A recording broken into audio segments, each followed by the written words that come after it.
오늘 아침에 우리에게 주시는 하나님의 은혜의 말씀은 로마서 12장 12절에서 13절의 말씀입니다. 로마서 12장 12절에서 13절의 말씀 다 같이 합독하도록 하겠습니다. 소망 중에 즐거워하며 환난 중에 참으며 기도에 항상 힘쓰며 성도들의 쓸 것을 공급하며 손 대접하기를 힘쓰라. 아멘. 하나님의 말씀입니다. 지금 저는 로마서 12장 9절에서부터 이어지는 그 말씀을 강의하고 있습니다. 이 말씀은 성도들 간의 사랑의 관계에 대한 겉면의 말씀입니다. 오늘 본문 말씀 12장 12절에서 13절의 말씀, 이 말씀의 제목을 저는 그렇게 붙여봤어요. 환경과 물질에 대한 초월. 우리가 환경에 대해서 초월하기도 어렵고 물질에 대해서 초월하기도 어려워요. 12절과 13절의 말씀은 이 두 가지에 대해서 말씀하고 있다고 볼 수 있습니다. 우리가 어떻게 하면 환경을 초월할 수 있습니까? 어떻게 하면 물질을 초월할 수 있을까요? 그것은 죽음을 초월한 부활신앙이 있을 때만 가능한 것입니다. 부활의 신앙을 굳건하게 붙잡으시는 여러분과 제가 될 수 있게 되기를 주님을 간절히 축원합니다.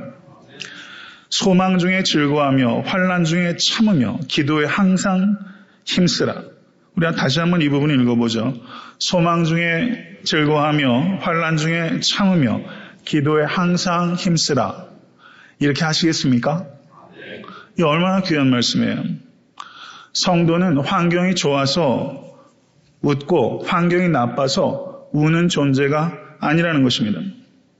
성도는 환경을 바라보는 존재가 아니라 위에 계신 하나님을 앙망하는 존재이기 때문입니다.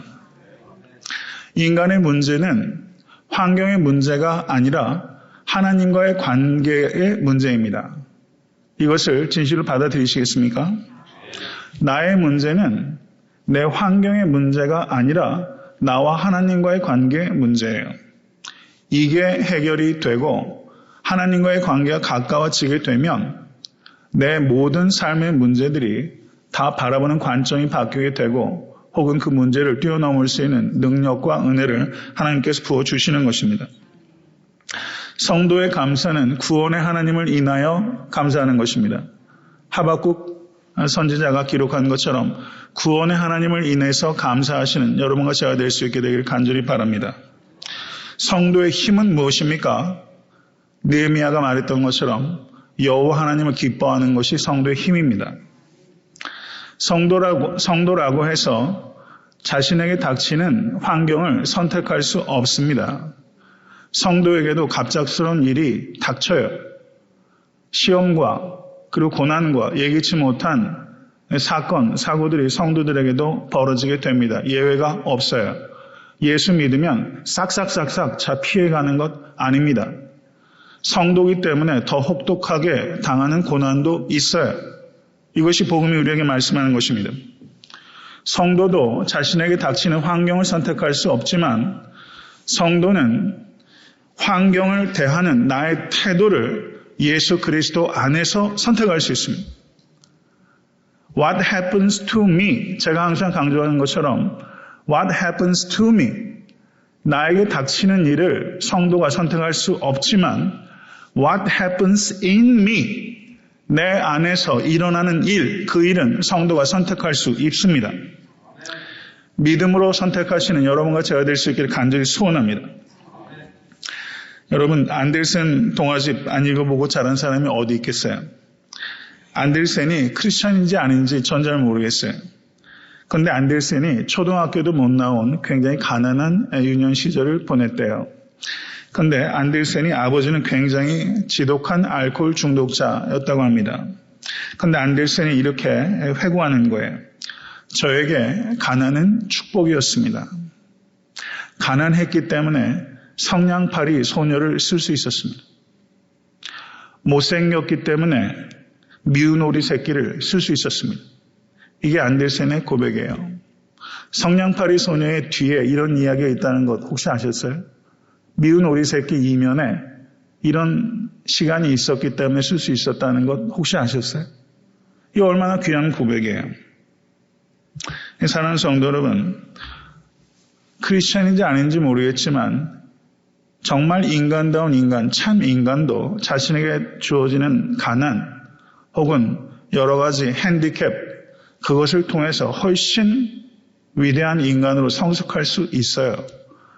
하물며 그리스도인들이 예수님을 주와 그리스도로 모시고 사는 우리에게 닥치는 살다 보면 참 신만 날 때가 많이 있잖아요. 정말 입에서 신물이 날 만큼 삶은 그렇게 참 수산하게 신일들이 우리에게 있어요.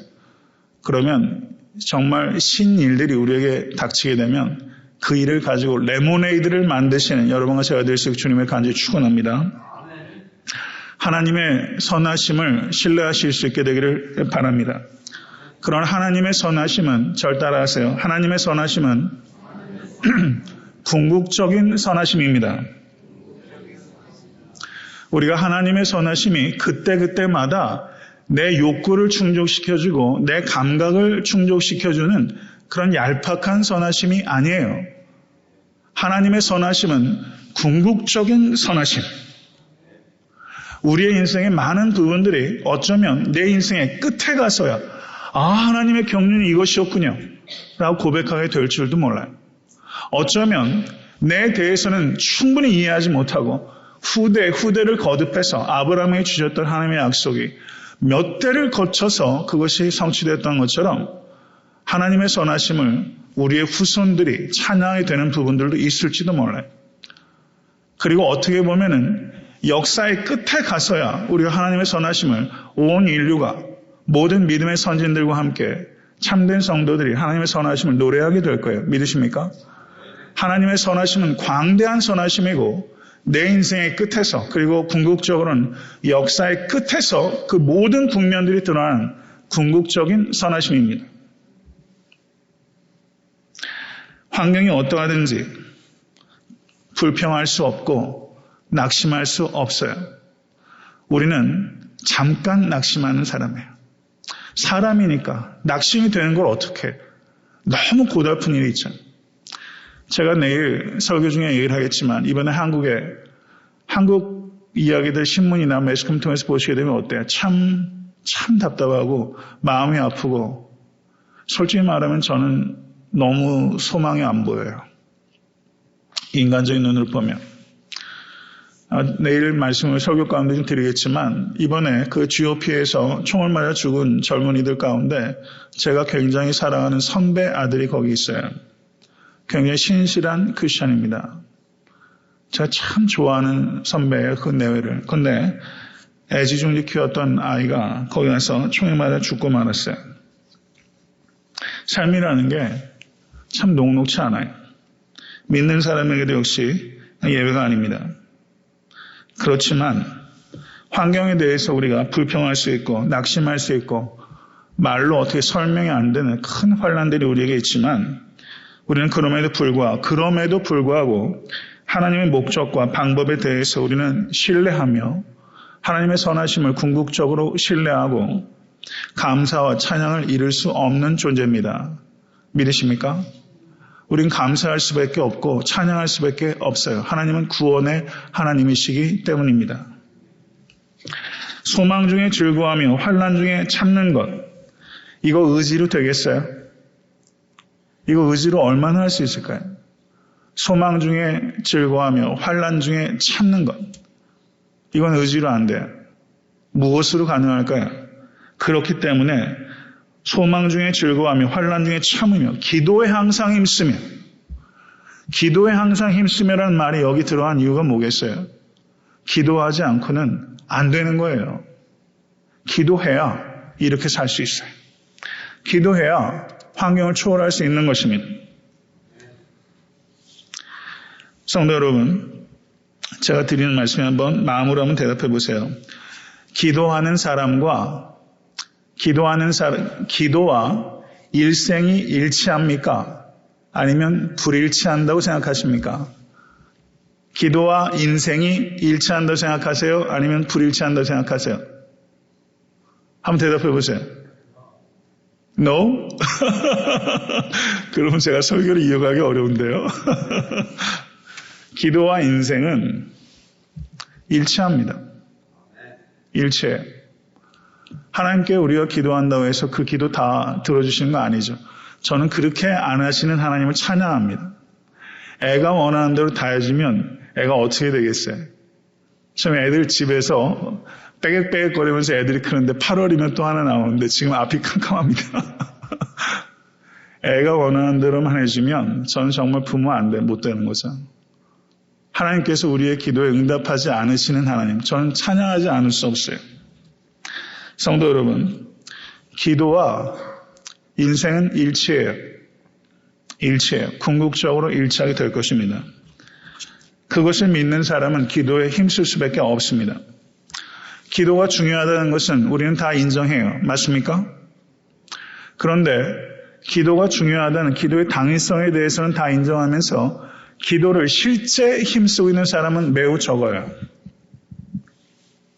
여기에 우리의 문제가 있는 것입니다. 기도의 당위성과 기도의 실제 사이에 엄청난 갭이 있어요. 성도님들의 기도 생활을 되돌아보실 수 있게 간절히 바랍니다. 기도에 힘쓰라라고 사도 바울이 권면하고 있다는 거예요. 예수원에 가면 기도는 노동이다라는 글귀가 있습니다. 저는 가보진 않았어요. 그런데 그런 이야기들을 하시더라고요. 기도는 노동이다. 맞아요. 겟세마네 동산에서 예수님 노동하셨어요. 기도는 씨름입니다. 그러면 무엇을 씨름합니까? 기도를 통해서 하나님께서 원하시는 것과 내가 원하는 것이 씨름하는 거예요. 이 둘 사이에서 팽팽한 씨름이 있어요. 야복 강가에서 야곱이 씨름했던 것처럼. 성도 여러분, 기도하는 사람은 씨름꾼이 되어야 됩니다. 씨름을 하게 되면 남자분들은 씨름 모래판에서 씨름 한번 해보신 분 다 해보셨을 거예요. 학교에서도 다 하면서 운동회 때 씨름 해보잖아요. 그런데 씨름하다 보면 벌써 삿발만 딱 잡아보면은 야 이게 넘어가겠구나 안 넘어가겠구나 느낌이 와요. 그런데 호각지세라고 그러죠. 팽팽해. 어느 쪽으로 결론이 날지 힘이 거의 맞부딪혀가지고 씨름을 해요. 기도는 씨름이에요. 그런데 씨름하면서 우리가 뭘 알게 되냐면 씨름을 하면서 내가 기도한다고 곧바로 응답되는 게 아니기 때문에 기도하면서 씨름하면서 어떤 순간부터는 내가 무엇을 위해서 기도하고 있지? 내 기도 자체에 대해서 생각해 볼 수 있는 시간이 생겨요. 그러면서 내 기도 자체에 대해서 묵상하게 되고 내가 급하다고 말하고 내가 중요하다고 말하는 그 일에 대해서 하나님의 관점이 열리게 됩니다. 이것이 씨름하는 기도의 유익이에요. 책에서 이런 이야기가 있었습니다. 이건 정말 중요한 이야기입니다. 경청하십시오. 구도자가 있었어요. 매우 진지한 구도자가 수도사에게 가서 묻습니다. 그랬더니 수도사가 그 구도자에게 이렇게 말하는 거예요. 뭐든지 필요한 게 있으면 제게 말하시오. 저는 그것 없이 살아가는 법을 말씀해 드리겠습니다. 뭐든지 필요한 것 말씀하세요. 저는 그거 없이 사는 법 말씀해 드리겠습니다. 이게 수도사가 구도자에게 가르쳐줬던 그 말이라는 거예요. 저는 우리가 기도하는 많은 기도의 제목들이 사실상 그것 없이 살 수 있는 거예요. 우리는 예수만 붙잡고 살면 돼요. 성도 여러분, 씨름하는 기도를 통해서 우리는 하나님이 원하시는 것과 내가 원하시는 것이 정직하게 부딪혀요. 그러면서 어느 순간부터 하나님과의 채널이 진실로 열리게 되는 것입니다. 능력 있는 기도는 무엇입니까? 내가 원하는 것이라면 무엇이든지 어떻게 해서든지 얻어내는 것이 능력 있는 기도가 아니라 나를 바꾸는 것이 능력 있는 기도입니다. 하나님을 바꾸는 것이 능력 있는 기도가 아니라 기도 안에 나를 바꾸는 것이 능력 있는 기도예요. 환경을 바꾸어 달라고 기도하죠. 그런 기도 할 필요가 있어요.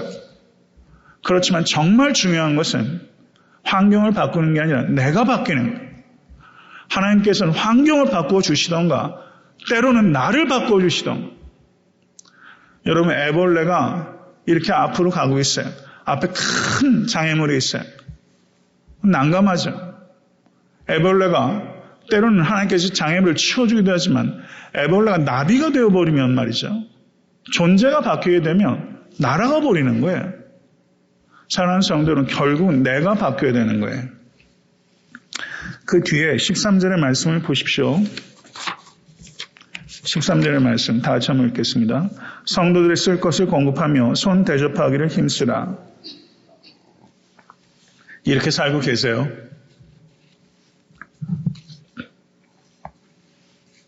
성도들의 쓸 것을 공급하며 손 대접하기를 힘쓰라. 성도들의 쓸 것을 공급하는 삶을 살아야 이웃을 대접할 수 있어요. 성도들 간의 사랑의 섬김을 필라델피아, 절 따라 하십시오. 필라델피아라는 도시가 있잖아요. 아름다운 도시입니다. 필로스, 아델포스. 필로스는 friendship, 아델포스는 형제입니다. 형제애를 필라델피아라고 그래요.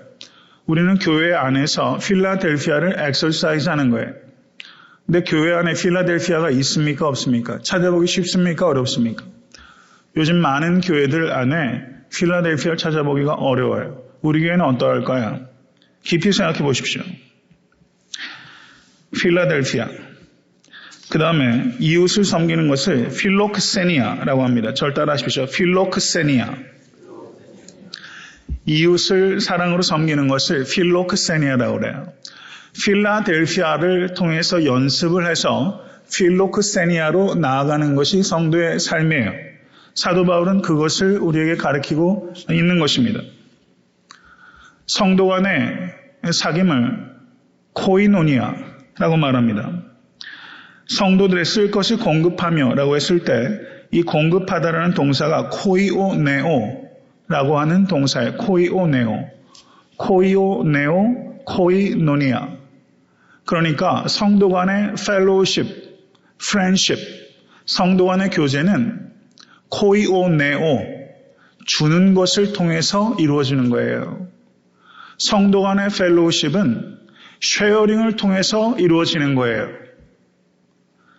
사랑하는 성도 여러분, 무엇을 쉐어하고 계십니까? 주일에 오실 때 그저 은혜 받기 위해서 오는 것 충분하지 않아요. 은혜를 나누기 위해서 오실 수 있는 여러분과 제가 될 수 있길 간절히 바랍니다. 은혜가 있어야 돈도 나누게 되고 마음도 나누게 되고 정감 있는 말도 나누게 되고 칭찬도 나누게 되는 거예요.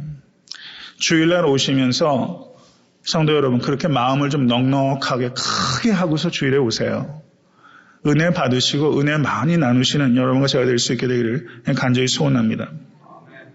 잠언 30장 8절은 잠언 30장에는 아굴의 기도가 기록되어 있는데요. 특별히 30장 8절에 나로 가난하게도 마옵시고 부하게도 마옵시고 오직 필요한 양식으로 내게 먹이시옵소서. 이렇게 기도해 보신 적 있으세요? 이런 기도 잘 나오겠습니까? 안 나옵니까? 야, 참 좋은 기도다. 근데 나는 하고 싶지 않은 기도, 그게 이 기도 아니에요? 나로 가난하게도 마옵시고 부하게도 마옵시고 오직 필요한 양식으로 내게 먹이시옵소서. 아마 제가 사업장에 가서 이렇게 기도하면 저 다시는 오라고 안 하실지도 모르겠어요. 이게 얼마나 위대한 기도입니까? 그러나 얼마나 하기 어려운 기도예요. 기도의 능력을 정말 믿는다면 우리가 말장난하는 거 말고요. 정말 기도의 능력을 믿는다면 이렇게 기도하기 어려워요. 굉장히 위험한 기도예요. 오늘날 우리에게 일용할 양식을 주옵시고 주기도문에서 그렇게 말해. 일용할 양식 없는 분 있어요? 미국에 살면서 현대인들 중에서 일용할 양식 없어서 배고픈 사람이 누가 있어요? 일용할 양식만을 구하잖아요. 사랑하는 성도 여러분, 원하는 양식 구하지 마시고 필요한 양식 구하신 여러분과 제가 될 수 간절히 바랍니다. 오직 필요한 양식을 내게 먹이시옵소서. 저는 애타한테 섬기는 게 모든 성도인들이 사업도 잘 되시고 해서 부자 됐으면 좋겠어요. 그런데 소유의 부자가 아니라 나눔의 부자가 되기를 간절히 소원합니다. 진정한 부자는 나눔의 부자예요. 부자로 죽는 사람 많습니다. 꽤 돈 많은 사람 많아요. 꽤 돈 많은 사람 많습니다. 한국에 얼마나 부자들 많아요. 그러나 어떻습니까? 부자로 죽는 사람은 많지만 부자로 사는 사람은 드물어요. 부자로 사는 것은 나눔의 부자가 될 때 부자로 산다라고 말할 수 있습니다. TV쇼 중에 그 시트콤이라는 장르가 있죠. 그게 뭡니까? 좀 우스꽝스러운 좀 그 꽁트들이 있는 장르를 시트콤이라고 말해요. 근데 어떤 책을 보니까 이 시트콤을 이렇게 풍자적으로 말했어요. Single income, 3 children, oppressive mortgage family. Single income. 부부 중에서 한 사람만이 벌어서 애는 셋이고 그리고 집 사가지고 몰개지 내느냐고 허덕이는 사람. 이게 시트콤 가족이래요. 재밌죠? 그런데 이 시트콤 가족이 있었는데 새롭게 드디어 집을 장만해서 이사를 들어가게 됐어요. 그런데 아버지가 아이들에게 옛날 집에서는 안 하시던 행동을 자꾸 하시는 거예요. 아버지가 자꾸 잔소리를 하고 화를 내는 거예요. 야, 이 녀석들아, 이 새 집에 벽에 이 낙서 누가 한 거야? 치워! 이 벽에 누가 못질한 거야? 당장 빼고 한 번만 더 하면 아버지가 용서하지 않을 거야? 라고 말하면서 아버지가 핏대를 올렸어요. 있을 법하죠. 그런데 그날 밤 어린 막내딸이 아버지 품에 안겨서 아빠, 난 옛날 집이 더 좋아요. 깜짝 놀라서 이 가장인 이 아버지가 이 막내딸을 내다봤는데 이 딸이 그러던 거예요. 새 집에 와서 아빠가 화를 잘 내요. 그리고 옛날처럼 책을 읽어주지 않아요. 그 순간 이 아버지가 정신이 번쩍 들었다는 거예요. 그러면 회개하면서 기도하기를 하나님, 저는 집을 세우느라 가정을 세우는 것을 잊고 있었습니다. 돈으로 하우스는 살 수 있지만 돈으로 홈은 못 사요.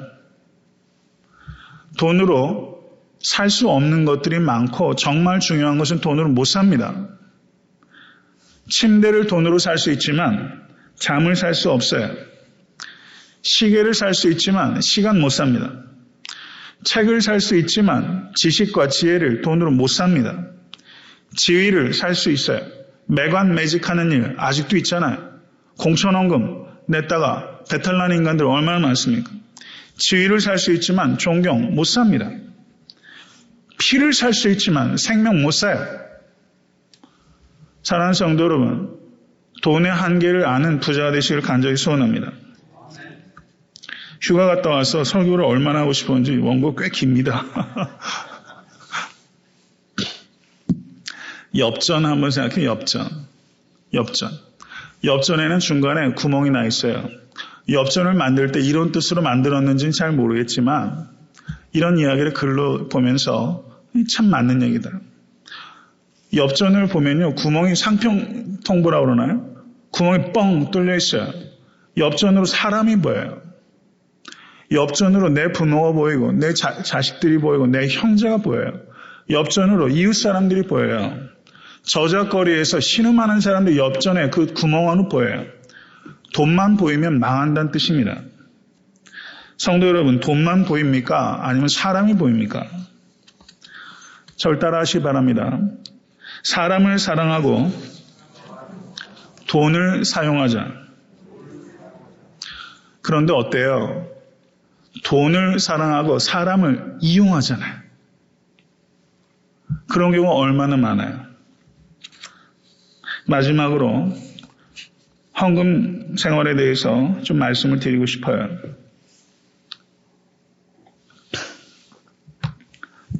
헌금에 대해서 목회자는 바르게 가르쳐야 될 의무가 있습니다. 저는 성경은 많은 헌금을 내라고 이야기하지 않고 정직한 헌금 생활을 하라고 가르치고 있어요. 정직한 헌금 생활 하고 계십니까? 부정직한 헌금 생활의 배후에는 어떤 생각이 있는 것입니까? 한 저명한 목사님이 이런 얘기를 했어요. 한 사람의 영적인 spiritual temperature, 영적인 온도, 영성의 온도를 체크하기 위해서는 책북의 책이 어디로 이슈가 됐는지를 보게 되면 그게 영성의 템퍼러처래요. 어떻게 생각하세요?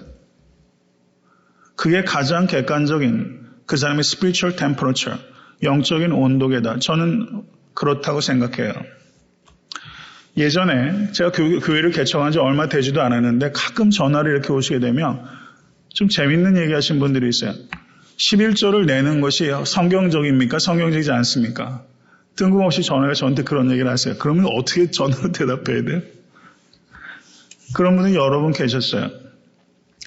많은 분들이 11조는 율법의 시대에 국한된 것이다. 신약 시대는 그렇지 않다. 그래서 11조의 의무를 안 지켜도 된다라고 생각하시는 분들이 있어요. 그럴 수 있죠. 미국 교인들 11조 생활 안 하는 분들 많아요. 저는 그럼 대묻고 싶어요. 미국 교인들처럼 죽을 때 재산을 교회에 기탁하시거나 어려운 사람들에게 도네이션 하세요?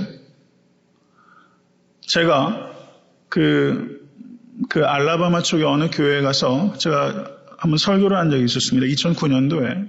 근데 그 교회를 그 지역에 있던 미국 할머니가 도네이션 하셨대요. 저한테 그 얘기를 하고서 깜짝 놀랐어요. 빌리그람 목사님께서 이런 얘기 하셨습니다. 11조는 헌금이 아니다. 11조는 의무다. 라고 말했습니다. 헌금은 헌신입니다. 10의 1만 하나님 것이 아니라 10의 10이 하나님의 것입니다. 맞습니까? 우리가 주일 하루를 성수해서 예배를 드려요. 그러면 나머지 6일은 내 마음대로 예배 드리지 않고 살아도 되는 날입니까? 아니에요. 나머지 6일도 주님의 날이에요. 맞습니까? 내 물질, 심지어 내 존재 전체가 하나님의 것이에요. 창세기 28장 22절에서 야곱이 이런 서원을 했습니다. 내가 기둥으로 세운 이 돌이 하나님의 전이 될 것이요 하나님께서 내게 주신 모든 것에서 10분 1을 내가 반드시 하나님께 드리겠나이다. 창세기 28장입니다. 이때 율법이 있었습니까? 없었습니까? 율법이 있기 전이에요. 율법 시대에만 11조가 있는 것이고 지금은 신약 시대이기 때문에 은혜의 시대이기 때문에 11조 생활하지 않아도 된다라는 논리는 사실상은 어폐가 있는 것이죠. 율법 이전에 11조가 있었어요. 하나님께서 하신 일에 대해서 진심으로 감사하면 드리고 싶은 거예요. 10의 1만 드리고 싶겠습니까? 나머지 10의 9는 10의 2를 헌신한다는 얘기는 나머지 10분의 9도 11조를 드리는 것과 같은 마음으로 하나님의 영광이라는 관점에서 이 물질을 사용하겠다는 뜻이 있는 거예요. 주일을 성수하는 것은 나머지 6일도 주님의 날처럼 내가 헌신하겠다는 결단이 거기에 있는 거예요. 그리고 이런 이야기를 하시죠. 신약 시대에 신약 성경에 11조로 강조하는 것이 없다. 이게 하나의 논리 가운데 하나예요. 그거는 왜 신약 성경에 11조에 대한 강조가 없을까요? 11조는 기본이었기 때문이에요. 기본이었기 때문에 말하지 않는 거예요. 신약 성경에 성도 여러분, 신약 성경에 초대교회 한번 보세요. 자기의 소유를 팔아 사도들의 발 앞에 두고 필요에 따라 성도들이 유무상통, 있는 자와 없는 자들의 물건을 유통하면서 유무상통하면서 살았어요. 11조보다도 훨씬 레디컬해요. 저는 성경을 볼 때 왜 부분적으로만 취하고 전체적인 정신을 우리가 무시하는지 모르겠어요. 초대교회에 있었던 그 유무상통의 삶은 초대교회만 국한되는 혹은 공산주의도 아니고 말이죠. 그게 공산주의입니까? 유무상통의 삶이 초대교회에 있었어요. 또 어떤 분들 이렇게 얘기하십니다. 교회가 타락했기 때문에 교회도 헌금 생활 못하겠다. 못 믿었다는 것이죠. 제가 잘 아는 교회 한 집사님도 제가 중고등학교 때 저희 교회 아주 훌륭한 집사님이셨어요. 여러모로. 그런데 그분이 부친으로부터 유산으로 상속한 돈이 꽤 되셨어요. 그런데 그분이 어느 날 조선일본가를 봤는데 제 기억으로도 한 5억 정도 되는 돈을 어느 기관에 이렇게 의탁하셔서 아버지의 유지를 따라서 이렇게 드린다는 얘기를 하는데 그런 생각이 들더라고요.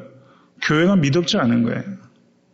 교회도 헌금을 드려도 이게 바르게 쓰일 것이란 믿음지 못한 게 있는 거예요. 그래서 성도들이 고민하는 것, 저 알아요.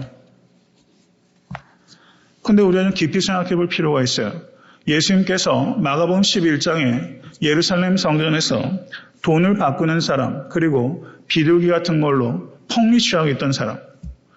그 당시 비둘기는 성전 밖에서 아무리 정결한 비둘기를 가지고 와도 이것은 unclean. 그래가지고 성전 밖에서 비둘기 사는 것 안 받았어요. 성전 안에서 파는 것만 받았는데 그것이 밖에서 사는 비둘기보다 11배가 비쌌어요. 11배의 폭리를 취했어요. 아주 썩었습니다. 그러니까 예수님께서 그냥 뒤집어 버리신 거죠. 그런데 12장에서 두 렙돈을 그 타락해 빠진 그 예루살렘 성전에 그 동으로 만든 예루살렘 여인의 뜰에는요, 이렇게 나팔 모양으로 된 헌금함이 있었어요. 두 렙돈을 여인이 거기에 바쳤을 때 저가 생활비 전부를 넣었도다 라고 말하면서 예수님께 칭찬하셨어요. 교회가 타락했기 때문에 헌금생활을 바르게 하지 못한다 라고 생각하는 부분들이 있다면 이것을 깊이 생각해야 돼요.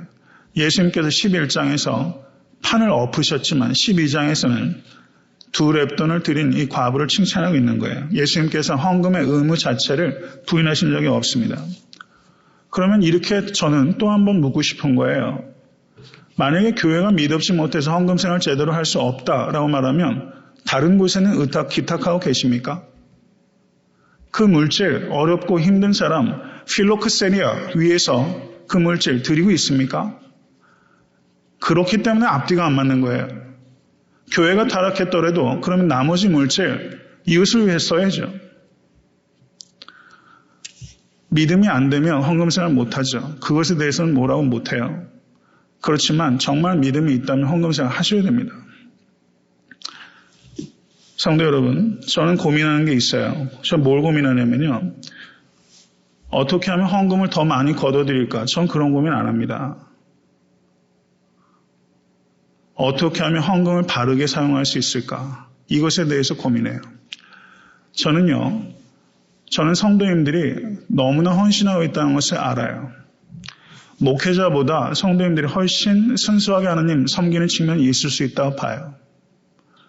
저는 우리 교회가 성도님들께서 바르게 헌금 생활을 하실 수 있는 그런 바른 통로를 갖는 돈의 줄기가 깨끗한 그런 교회가 될 수 있길 간절히 바랍니다. 성도들의 쓸 것을 공급하고 그리고 이웃을 위해서 필로크세니아로 나갈 수 있는 그런 교회. 단순하고 관대하게 살아야 됩니다. 제가 항상 강조하지만 조금 적은 돈으로 사는 것 연습하세요. 적은 돈으로 살고 더 많이 나누실 수 있는 삶을 사십시오. 만약 그런 삶의 태도를 갖는다면 하나님께서 절대 성도님들 굶기지 않습니다. 그리고 저희 교회 교인들 가운데서도 어려운 생활 가운데 계신 분들 많아요. 교회가 힘 닿는 데까지 돕고 있어요. 그런데 일절 얘기하지 않고 있어요. 교회에서도 재정을 관계되시거나 구제하시는 분, 저 이렇게 한 3분 정도만 알아요. 누구를 돕는지 알면 그것이 오히려 부작용이 있을 수 있기 때문에 그것은 보통 구제할 때도 주는 사람도 이게 어디로 가는지 모르고 받는 사람도 이게 어디서 오는지 모를 때 그게 최고의 구제예요. 최고의 구제. 우리가 헌금을 드리는 것은 하나님께 드리는 것이고 교회가 그것을 성도와 이웃을 위해서 쓸 때는 인간이 주는 게 아니라 하나님이 주시는 거예요. 구제헌금을 받으시는 분이 저한테 자꾸 고맙다고 하는 경우가 있어요. 무슨 소리냐고. 그런 거 아니라 전혀 부끄러워할 거 없어요. 성실하고 정직하게 사는데 삶이 너무 버겁고 힘들면 하나님께서 주시는 거예요. 성도들의 필요를 공급하고 이 땅에 정말 가난 가운데 희생되어 있는 사람들을 위해서 수고할 수 있는. 제가 지난주에 말씀드렸지만 이제 세월호 저희가 섬기기 위해서 이제 거의 결정이 됐고 한번 섬기는 위해서 이야기를 한 후에 이제 집행하고자 합니다. 한 10,000불 정도를 저희가 한국에 보내려고 하는데 저희 교회 규모에서 그 정도 할 수 있다는 것 전 너무나 감사하게 생각해요. 사랑하는 성도 여러분, 정말 버겁도록 구제할 수 있는 교회가 될 수 있고 버겁도록 구제하는 성도가 되시길 주님의 간절히 축원합니다.